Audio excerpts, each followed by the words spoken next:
জান্নাত থেকে পৃথিবীতে আসা এক ঐশ্বরিক মোহর, যা বদলে দিয়েছিল পৃথিবীর ইতিহাস। এক অবিশ্বাস্য ক্ষমতার কিংবদন্তি, যা একজন নবীকে দিয়েছিল জিন, বাতাস এবং সমগ্র জীবজগতের উপর শাসন করার অধিকার। ইতিহাসের সেই উষ্ণা লগ্নে, যখন পৃথিবী ছিল নবীদের আলোয় উদ্ভাসিত এবং আসমানি কিতাবের জ্ঞান ছিল মানুষের পথ প্রদর্শক, তখন এক রহস্যময় আংটি জান্নাত থেকে পৃথিবীতে প্রেরিত হয়েছিল। সেটি সাধারণ কোনো অলংকার ছিল না, ছিল ক্ষমতার এক ঐশ্বরিক মোহর, যার উপর খোদাই করা ছিল মহাবিশ্বের স্রষ্টার সেই গুপ্ত নাম, যা উচ্চারিত হলে সৃষ্টির সকল উপাদান নতজানু হতে বাধ্য হতো। মানব ইতিহাসের প্রথম পুরুষ হযরত আদম আলাইহিসসালাম থেকে শুরু করে এর পবিত্র যাত্রা পৌঁছেছিল হযরত দাউদ আলাইহিসসালাম এর হাতে, আর তার কাছ থেকে এটি অর্পিত হয়েছিল ইতিহাসের সেই কিংবদন্তি শাসকের হাতে, যার রাজত্ব ছিল মানব, জিন এবং পশু পাখির উপর বিস্তৃত। তিনি ছিলেন একাধারে বাদশাহ এবং নবী, হযরত সুলাইমান আলাইহিসসালাম। এই কাহিনী অলৌকিক মোহর এবং তার মহান অধিপতির। জেরুজালেমের রাতের আকাশ ছিল স্বচ্ছ, তারারা যেন এক একটি হীরার কণার মতো জ্বলজ্বল করছিল। প্রাসাদের নিস্তব্ধ ইবাদতখানায় নরম গালিচার উপর সেজদায় নত ছিলেন বাদশাহ ও নবী দাউদ আলাইহিসসালাম। তার কাঁধে ছিল এক বিশাল রাজ্যের ভার, কিন্তু তার অন্তরে ছিল তার চেয়েও বড় এক চিন্তা, তার উত্তরাধিকারের চিন্তা। বনী ইসরায়েলের মধ্যে তখন পার্থিব মোহ ও বিলাসিতা ধীরে ধীরে বাড়ছিল। তিনি ফিসফিস করে তার প্রভুর কাছে আরজি পেশ করলেন, হে আমার রব, হে আরশের মালিক, আপনি আমাকে রাজত্ব ও প্রজ্ঞা দান করেছেন, কিন্তু আমার পরে কে এই বিশাল আমানত রক্ষা করবে? আমার সন্তানদের মধ্যে কে আপনার বিধানকে সমুন্নত রাখবে? তার এই আকুল প্রার্থনার কিছুক্ষণ পরেই কক্ষটি এক স্নিগ্ধ নুরানি আলোয় উদ্ভাসিত হয়ে উঠল। সেই আলোক রশ্মির মধ্য থেকে আবির্ভূত হলেন আল্লাহর দূত ফেরেশতা জিবরাইল আলাইহিসসালাম। তার হাতে ধরা ছিল সেই জান্নাতি আংটি, যা থেকে দুটি বিচ্ছুরিত হয়ে কক্ষটিকে আলোকিত করে দিচ্ছিল। জিবরাইল আলাইহিসসালাম বললেন, হে আল্লাহ নবী দাউদ, আপনার উপর শান্তি বর্ষিত হোক। আল্লাহ আপনার প্রার্থনা কবুল করেছেন। আমি আপনার রবের পক্ষ থেকে একটি বার্তা এবং এক মহান আমানত নিয়ে এসেছি। দাউদ আলাইহিসসালাম ধ্যান ভেঙে উঠে দাঁড়ালেন। তার চোখে ছিল বিস্ময় ও আল্লাহর প্রতি কৃতজ্ঞতা। আপনার উপরও শান্তি বর্ষিত হোক, হে আল্লাহর দূত জিবরাইল, আমার রবের কি আদেশ? জিবরাইল আলাইহিসসালাম বললেন, আল্লাহ তাআলা এই মোহর আপনার কাছে প্রেরণ করেছেন।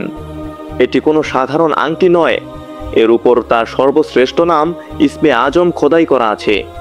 যে এর অধিকারী হবে, আল্লাহ তাকে বাতাস, জিন এবং সকল সৃষ্টির ভাষা বোঝার জ্ঞান দান করবেন।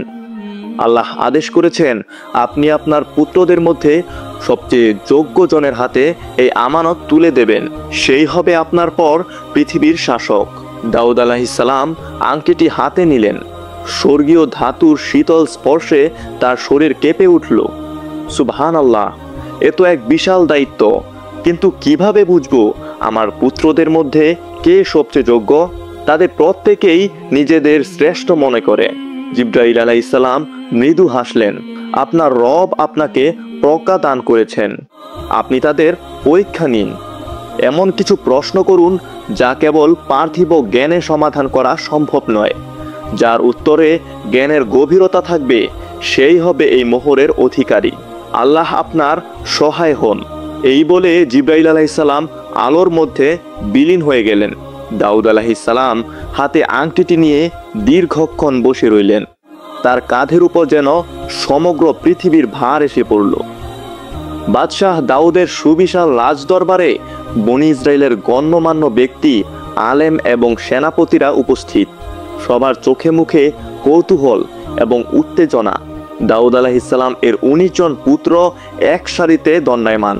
তার জ্যেষ্ঠ পুত্র আদনান, একজন শক্তিশালী যোদ্ধা, নিজেকেই পরবর্তী বাদশাহ হিসেবে ভাবছিল। তার চোখে মুখে ছিল অহংকারের ছাপ। সবার পেছনে এক কোনায় শান্তভাবে দাঁড়িয়েছিলেন 12 বছরের বালক সুলাইমান, যার চোখে ছিল পর্যবেক্ষণের এক গভীর দৃষ্টি। দাউদ আলাইহিস সালাম সিংহাসন থেকে উঠে দাঁড়ালেন। তার কণ্ঠস্বরে ছিল রাজকীয় গম্ভীর্য। হে আমার পুত্রগণ এবং বনী ইসরায়েলের সাক্ষীগণ, আজ আমি আল্লাহর আদেশে আমার উত্তরাধিকারী নির্বাচন করব। পার্থিব শক্তি বা বয়স নয়, প্রজ্ঞাই হবে যোগ্যতার মাপকাঠি। তিনি প্রশ্ন করলেন, আমার প্রথম প্রশ্ন, এই পৃথিবীর সবচেয়ে সুন্দর জিনিস কি এবং সবচেয়ে কুৎসিত জিনিসই বা কি? আদনান আত্মবিশ্বাসের সাথে এগিয়ে এলো। পিতা, পৃথিবীর সবচেয়ে সুন্দর জিনিস হলো একটি বিজয়ী সেনাবাহিনী এবং একটি পরিপূর্ণ রাজকোষ। আর সবচেয়ে কুৎসিত জিনিস হলো পরাজয় ও দারিদ্র। অন্যান্য পুত্ররাও একই ধরনের পার্থিব উত্তর দিতে লাগলো। কেউ বলল সোনা, কেউ বলল নারী, কেউ বলল খ্যাতি। কিন্তু কোনো উত্তরই দাউদ আলাইহিস সালাম এর মুখমণ্ডলকে আলোকিত করতে পারল না। তার কপালে হতাশার রেখা ফুটে উঠল। অবশেষে তিনি সুলাইমানের দিকে তাকালেন। সুলাইমান, তুমি চুপ করে আছো, তুমি কিছু বলবে? সুলাইমান আলাইহিস সালাম বিনয়ের সাথে এগিয়ে এলেন। হে আমার পিতা, পৃথিবীর সবচেয়ে সুন্দর জিনিস হলো ঈমান, যা অন্তরকে আলোকিত করে। আর সবচেয়ে কুৎসিত জিনিস হলো কুফর, যা আত্মাকে অন্ধকারে ডুবিয়ে দেয়। দরবারে উপস্থিত সকলে এই গভীর উত্তরে চমকে গেল। আলেমদের মধ্যে প্রশংসার গুঞ্জন উঠল। দাউদ আলাইহিস সালাম এর মুখে মৃদু হাসি ফুটে উঠল। তিনি তার শেষ প্রশ্নটি করলেন, এমন কোন জিনিস যা যদি ভালো থাকে তবে বাকি সব কিছু ভালো থাকে, আর যদি তা নষ্ট হয়ে যায় তবে বাকি সব কিছুই নষ্ট হয়ে যায়? আদনান দ্রুত উত্তর দিল, নিশ্চয়ই সেটি রাজ্যের আইন। অন্য পুত্ররা রাজকোষ, সেনাবাহিনী ইত্যাদি উত্তর দিল। দাউদ আলাইহিস সালাম সুলাইমানের দিকে তাকালেন। সুলাইমান আলাইহিস সালাম শান্তভাবে বললেন, আব্বা যান, সেটি হলো অন্তর বা কল্প। অন্তর যদি পরিশুদ্ধ থাকে তবে মানুষের সকল কাজ, কথা ও সিদ্ধান্ত পরিশুদ্ধ হয়। আর অন্তর যদি কলুষিত হয় তবে তার বিশাল রাজত্ব, শক্তিশালী সেনাবাহিনী এবং কঠোর আইনও তাকে ধ্বংসের হাত থেকে রক্ষা করতে পারে না। এই উত্তর শুনে সমস্ত দরবার স্তব্ধ হয়ে গেল। বনী ইসরায়েলের লোকেরা মেনে নিল যে বয়স অল্প হলেও সুলাইমানের প্রজ্ঞা সবার চেয়ে বেশি। চূড়ান্ত নিদর্শন হিসেবে দাউদ আলাইহিস সালাম পুত্রদের লাঠি একটি কক্ষে রেখে দরজা মোহর মেরে বন্ধ করে দেন। পরদিন সকালে যখন সবার সামনে দরজা খোলা হলো, দেখা গেল কেবল সুলাইমানের শুকনো লাঠিতেই সতেজ পাতা গজিয়েছে ও তাতে ফুল ফুটেছে। সেই রাতে প্রাসাদের ছাদে তারা ভরা আকাশের নিচে দাউদ আলাইহিস সালাম পুত্রকে ডাকলেন, পুত্র, আমি তোমার উপরে সন্তুষ্ট, কিন্তু একটি বিষয় আমাকে ভাবিয়েছে।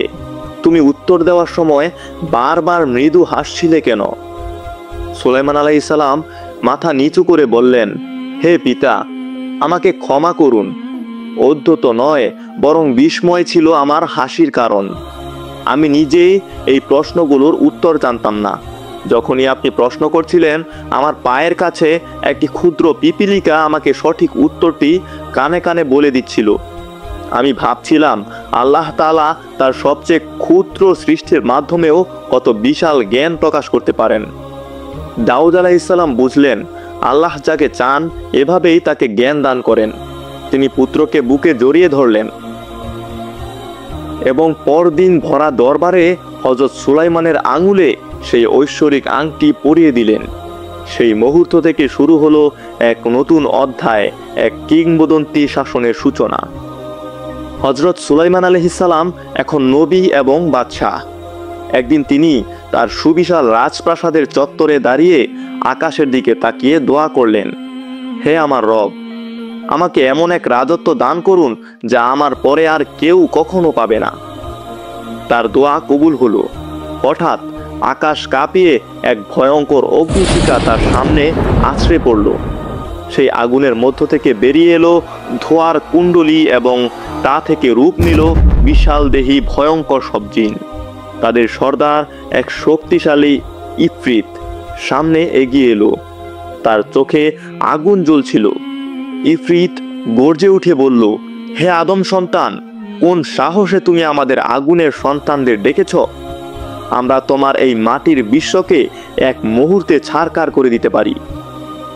সুলাইমান আলাইহিস সালাম শান্তভাবে তার হাতের আংটিটি তুলে ধরলেন। আংটি থেকে তীব্র আলো বিচ্ছুরিত হচ্ছিল। তোমাদের শক্তি তোমাদের স্রষ্টা শক্তির কাছে কিছুই নয়। তার কণ্ঠস্বর শান্ত হলেও তাতে ছিল এক অকল্পনীয় কর্তৃত্ব। আল্লাহ আমাকে তোমাদের উপর কর্তৃত্ব দিয়েছেন। এই মোহরের নামে আমি তোমাদের আদেশ করছি, আমার সামনে নত হও। আংটি থেকে এক আলোক রশ্মি বিচ্ছুরিত হলো। সেই আলোর তীব্রতায় জিনেরা চিৎকার করে মাটিতে লুটিয়ে পড়ল, যেন এক অদৃশ্য শক্তি তাদেরকে নত হতে বাধ্য করছে। ইতিহাসে প্রথমবারের মতো অদৃশ্য জগৎ দৃশ্যমান জগতের সামনে নতজানু হলো। সুলাইমান আলাইহিস সালাম বললেন, এখন থেকে তোমরা আমার আদেশে কাজ করবে। আমার পিতা যে মসজিদুল আকসা নির্মাণ শুরু করেছিল তা তোমরা সমাপ্ত করবে। তোমরা সমুদ্রের অবতল গভীরে ডুব দিয়ে মুক্তা খুঁজে আনবে। পাহাড়ের বুক চিরে সোনারত্ন বের করে আনবে। এরপর থেকে বাতাস তার আজ্ঞাবহ হলো। তার সিংহাসন বাতাসের উপরে ভেসে এক স্থান থেকে অন্য স্থানে যেত। লক্ষ লক্ষ পাখি তার গোয়েন্দা বাহিনীতে পরিণত হলো। সিংহ ও বাঘ তার সেনাবাহিনীর অগ্রভাগে চলত। এমন এক সেনাবাহিনী পৃথিবী যা আগে বা পরে আর কখনো দেখেনি। হযরত সুলাইমান আলাইহিস সালামের রাজত্ব যখন মধ্য গগনে, একদিন এক ভোরে তিনি সিংহাসনে বসেছিলেন। বাতাস স্থির ছিল, কিন্তু পরিবেশ ছিল জীবন্ত। মানুষের সারির পাশে দাঁড়িয়েছিল বনের হিংস্র পশুরা। তাদের গর্জন এক অদ্ভুত শৃঙ্খলায় নিয়ন্ত্রিত।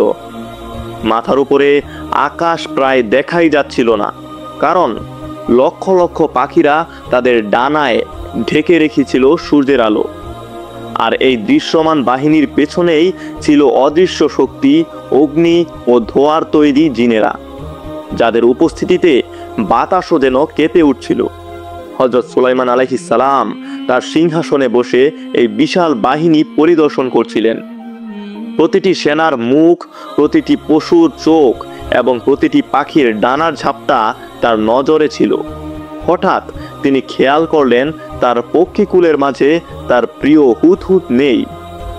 তিনি তার মানব সেনাপতিকে জিজ্ঞেস করলেন, আমার গোয়েন্দা বাহিনীর প্রধান হুদহুদ কোথায়?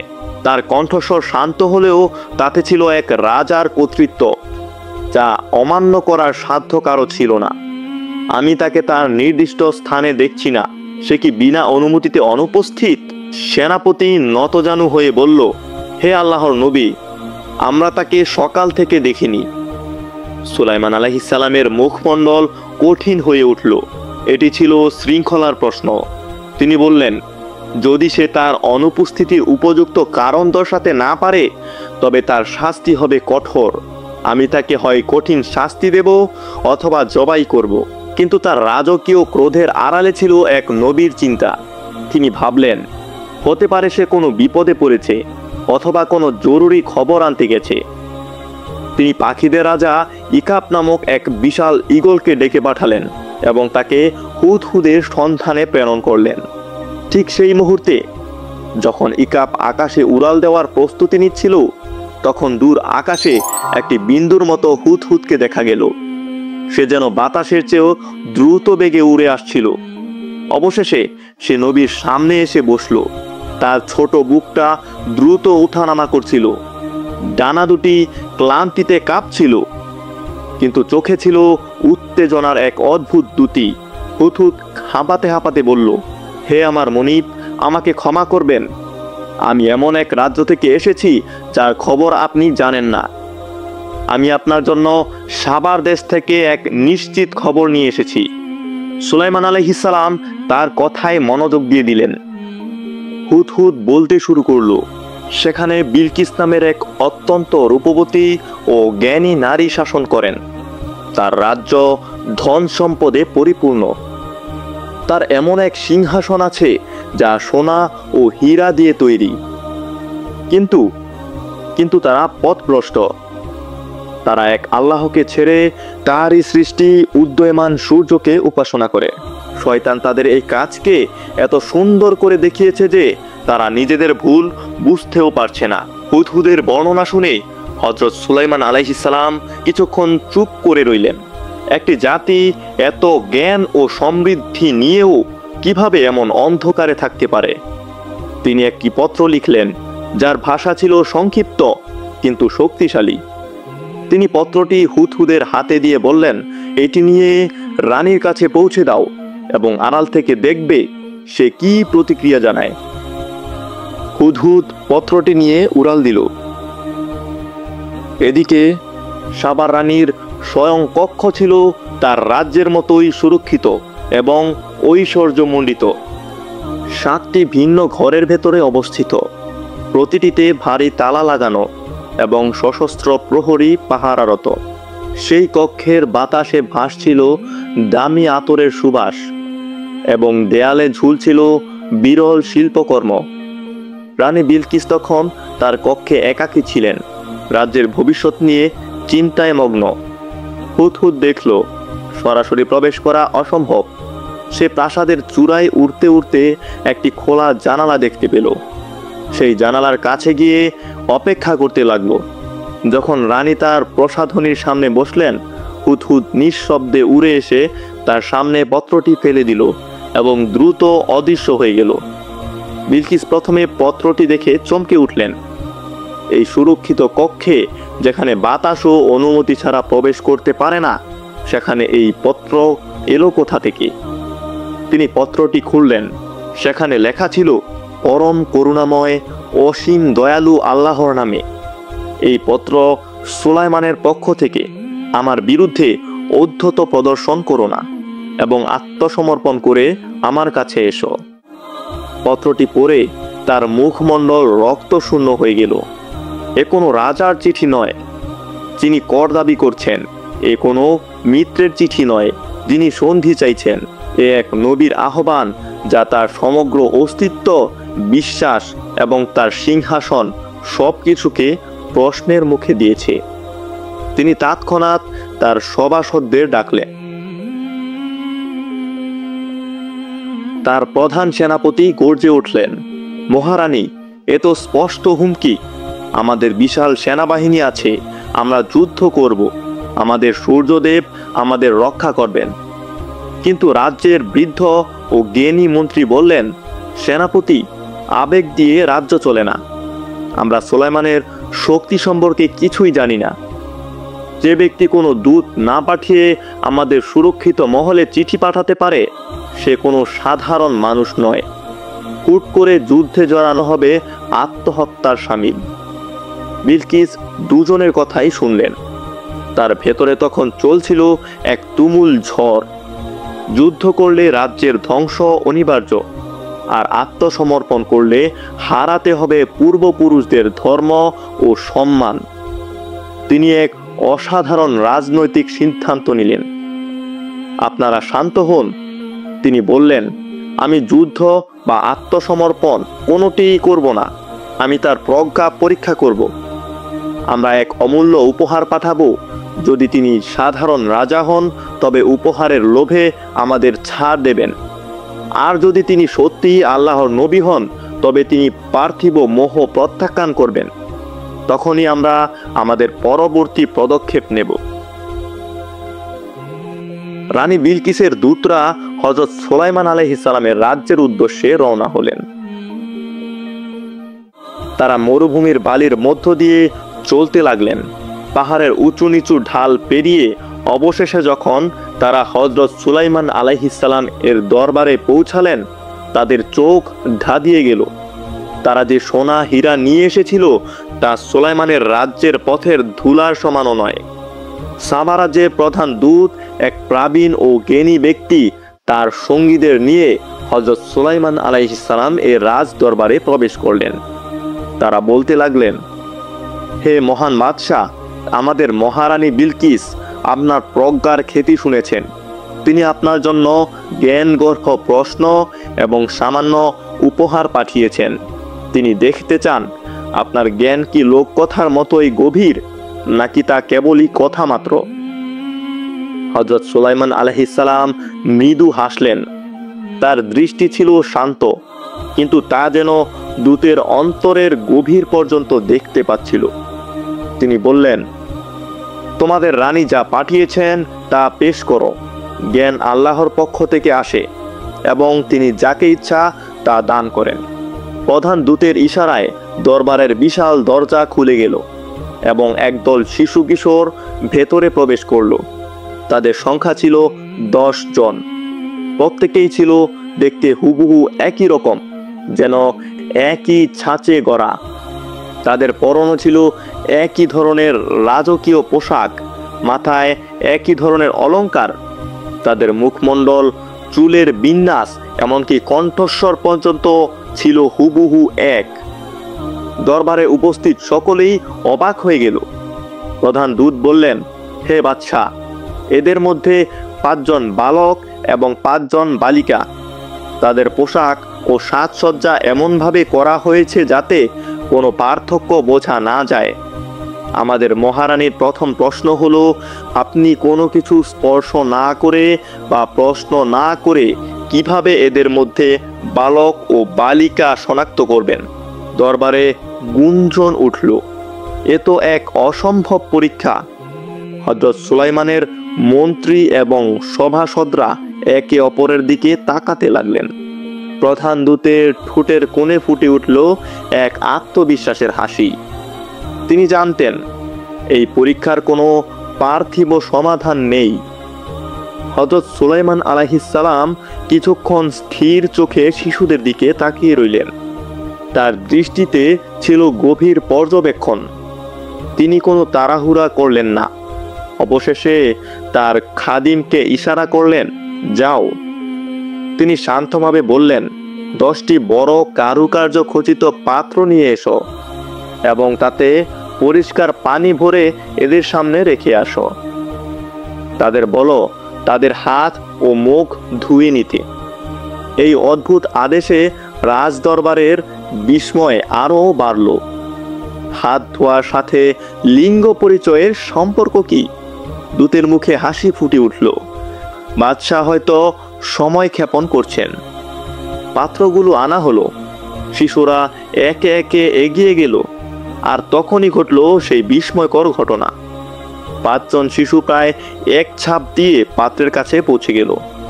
তারা 2 হাত ভরে পানি নিয়ে দ্রুত মুখে দিল এবং হাত ধোয়ার ভঙ্গি ছিল এক ধরনের সবলতা ও অধৈর্য। অন্য 5 জন এগিয়ে এলো নম্র ও সাবলীল পদক্ষেপে। তারা হাতের তালুতে আলতো করে জল তুলে কবজি পর্যন্ত হাত ধুলো এবং অতি শান্তভাবে মুখে জলের ছিটা দিলেন।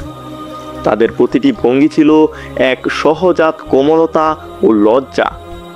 হযরত সুলাইমান আলাইহিস সালাম দূতের দিকে তাকিয়ে বললেন, যারা দ্রুত ও সবলভাবে হাত ধুলো তারা বালক, আর যারা নম্র ও কোমলভাবে হাত ধুলো তারা বালিকা। কারণ আল্লাহ পুরুষকে শক্তি ও নারীকে কোমলতা দিয়ে সৃষ্টি করেছেন, যা তাদের প্রতিটি কাজে, এমনকি পানি পানের মতো সাধারণ বিষয়েও প্রকাশ পায়। প্রধান দূতের মুখের হাসি মিলিয়ে গেল। তার কপালে বিন্দু বিন্দু ঘাম জমল। দরবারে উপস্থিত সকলে হযরত সুলাইমান আলাইহিস সালাম এর প্রজ্ঞায় মুগ্ধ হয়ে আল্লাহর প্রশংসা করতে লাগলেন। প্রধান দূত, যার আত্মবিশ্বাস এখন অনেকটাই কমে গেছে, কাপা কাপা হাতে একটি মখমলের বাক্স খুললেন। বাক্সের ভেতরে রেশমের উপর রাখা ছিল একটি নিখুঁত গোলাকার মুক্তা। তার ঔজ্জ্বল্যে চোখ ধাঁধিয়ে যায়, আর সেটি ছিল একটি কবুতরের ডিমের সমান। দূত বললেন, মহারানীর দ্বিতীয় পরীক্ষা। এই নিখুঁত মুক্তার ভেতর দিয়ে একটি রেশম সুতা পার করতে হবে, কিন্তু শর্ত হলো এর গায়ে সামান্য আঁচড়ও লাগানো যাবে না। দরবারে আবারও নীরবতা নেমে এলো। এ তো আরো অসম্ভব কাজ। যে কোনো কারিগর এটি করার চেষ্টা করলে অমূল্য মুক্তাটি ভেঙে যাবে।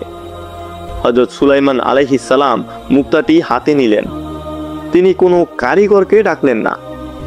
তিনি তার এক খাদিমকে নির্দেশ দিলেন, বাগানের নরম মাটি থেকে একটি ক্ষুদ্র কীট নিয়ে আসো। এই আদেশে দরবার শুদ্ধ লোক অবাক হলো। একটি মুক্তার রহস্য ভেদ করতে কীটের কি প্রয়োজন? কিন্তু নবীর আদেশে কেউ প্রশ্ন করার সাহস পেল না।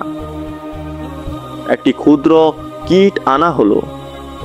হযরত সুলাইমান আলাইহিস সালাম মুক্তাটি একটি পাত্রে রাখলেন।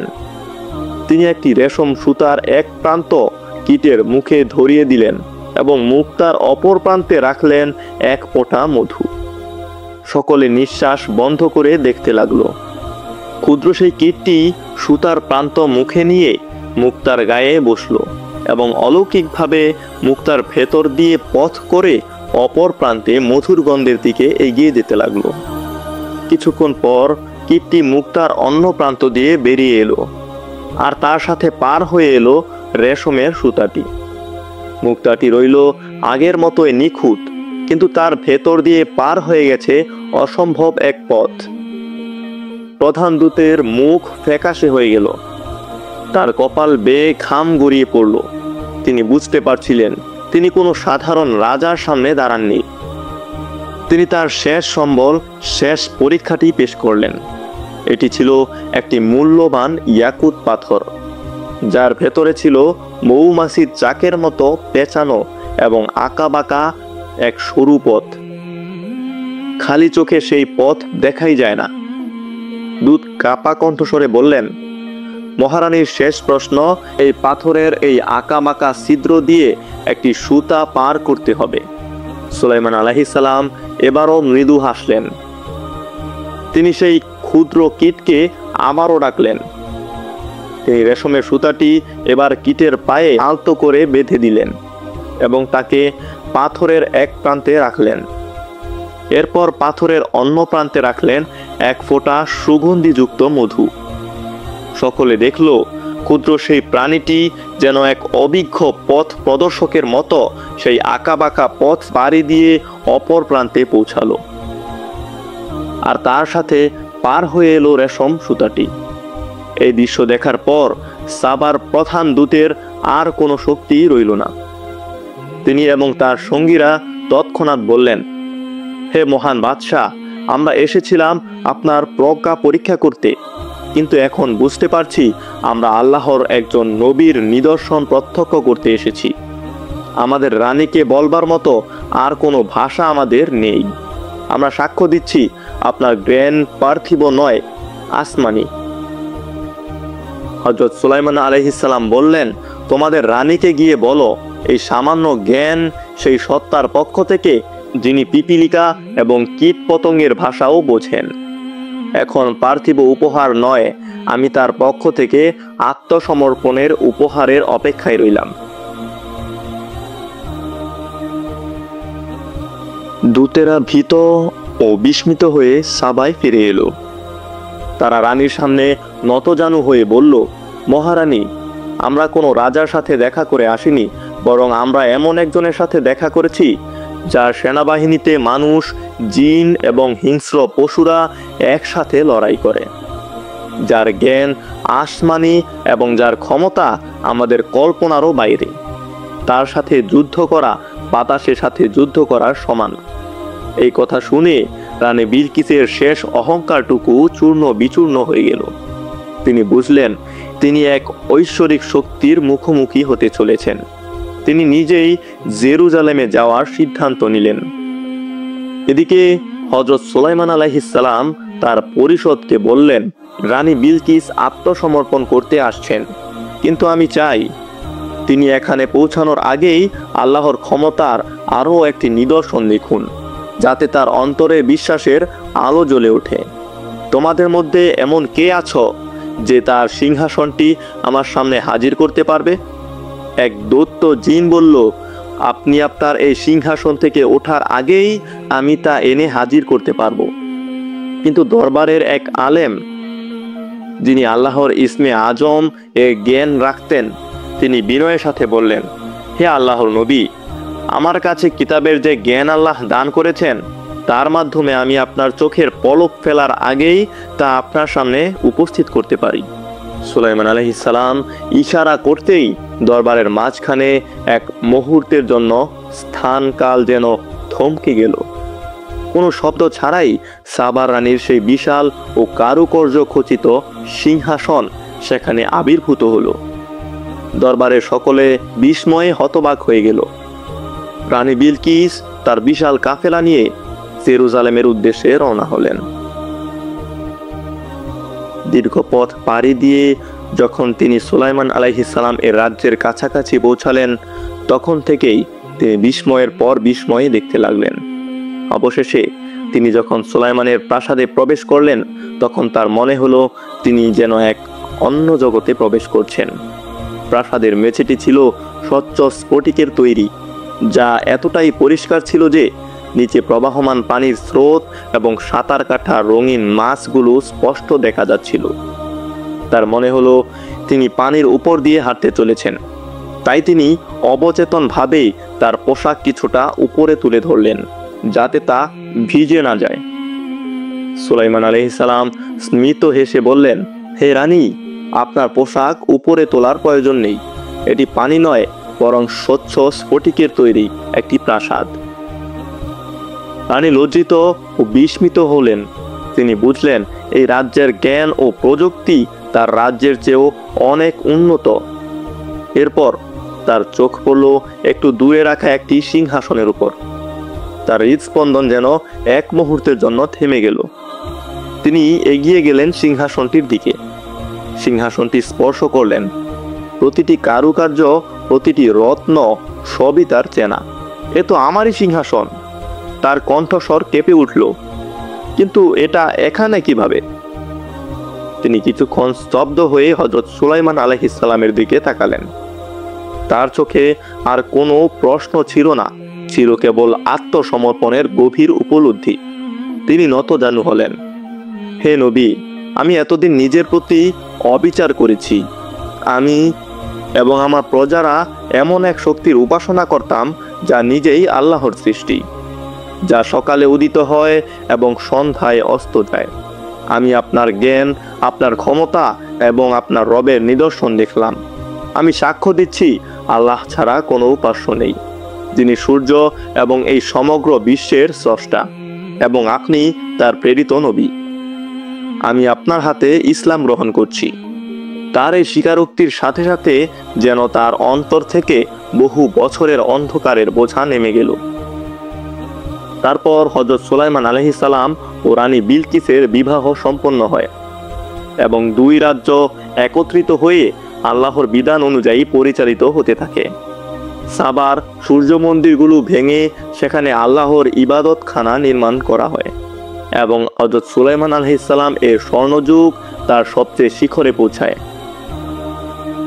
জীবনের শেষ প্রান্তে এসে হযরত সুলাইমান আলাইহিস সালাম তার ইবাদতখানায় একটি লাঠিতে ভর দিয়ে দাঁড়িয়ে আল্লাহর ইবাদত করছিলেন। তিনি বুঝতে পারছিলেন তার সময় ঘনিয়ে এসেছে। সেই নিস্তব্ধ কক্ষে হঠাৎ এক আগন্তুকের আবির্ভাব হলো। তিনি জিজ্ঞেস করলেন, তুমি কে? আগন্তুক উত্তর দিলেন, হে আল্লাহর নবী, আমি মৃত্যুর ফেরেশতা আজরাইল। সুলাইমান আলাইহিস সালাম শান্তভাবে বললেন, আমি প্রস্তুত। আল্লাহর আদেশ শিরোধার্য। তিনি আল্লাহর কাছে দোয়া করলেন যেন তার মৃত্যু এমনভাবে হয় যাতে জিনেরা বুঝতে না পারে এবং তারা যেন অর্পিত কাজ সম্পন্ন করে। লাঠিতে ভর দিয়ে দাঁড়ানো অবস্থাতেই তার রূহ কবজ করা হলো, কিন্তু তার নিষ্প্রাণ দেহটি সেভাবেই দাঁড়িয়ে রইল। জিনেরা তাকে জীবিত ভেবে দিনের পর দিন, মাসের পর মাস, এমনকি বছর পর্যন্ত ভয়ে কাজ করতে লাগলো। অবশেষে একটি উই পোকা আল্লাহর আদেশে ধীরে ধীরে লাঠিটি ভেতর থেকে খাওয়া শুরু করলো। যখন লাঠিটি দুর্বল হয়ে ভেঙে পড়ল, তখন হযরত সুলাইমান আলাইহিস সালামের নিষ্প্রাণ দেহ মাটিতে পড়ে গেল। তখনই জিনেরা বুঝতে পারল যে তাদের মনিব অনেক আগেই ইন্তেকাল করেছেন। তারা যদি গায়েবের খবর রাখত, তবে এতদিন এই অপমানজনক পরিশ্রমে লিপ্ত থাকত না। এক মহান নবীর জীবনের সমাপ্তি ঘটল, কিন্তু তার কিংবদন্তি রয়ে গেল। আর সেই মোহর হযরত সুলাইমান আলাইহিস সালামের মৃত্যুর সাথে সাথে আল্লাহ তাআলা সেই ঐশ্বরিক আংটিটিকেও পৃথিবী থেকে অদৃশ্য করে দিলেন। আজও অনেকে সেই হারানো মোহরের সন্ধান করে, কিন্তু আসল শিক্ষা হলো সকল ক্ষমতা ও আধিপত্য একমাত্র আল্লাহরই এবং তা চিরস্থায়ী। ইতিহাসের প্রতিটি অধ্যায়ে মানবজাতির জন্য রয়েছে গভীর শিক্ষা ও নিদর্শন। হযরত সুলাইমান আলাইহিস সালাম এবং সেই মোহরের কাহিনী আমাদের দেখায় আল্লাহর অসীম ক্ষমতা এবং জ্ঞানের মহিমা, যে ক্ষমতা বিলীন হয়ে যায় কিন্তু শিক্ষা রয়ে যায় অনন্তকাল। ভিডিওটি ভালো লাগলে লাইক ও শেয়ার করে অন্যদের জানার সুযোগ করে দিন। এমন আরও ঐতিহাসিক ও শিক্ষণীয় কাহিনীর জন্য আমাদের চ্যানেলটি সাবস্ক্রাইব করে বেল আইকনটি প্রেস করে দিন, যাতে কোনো ভিডিও আপনার মিস না হয়। আল্লাহ হাফেজ।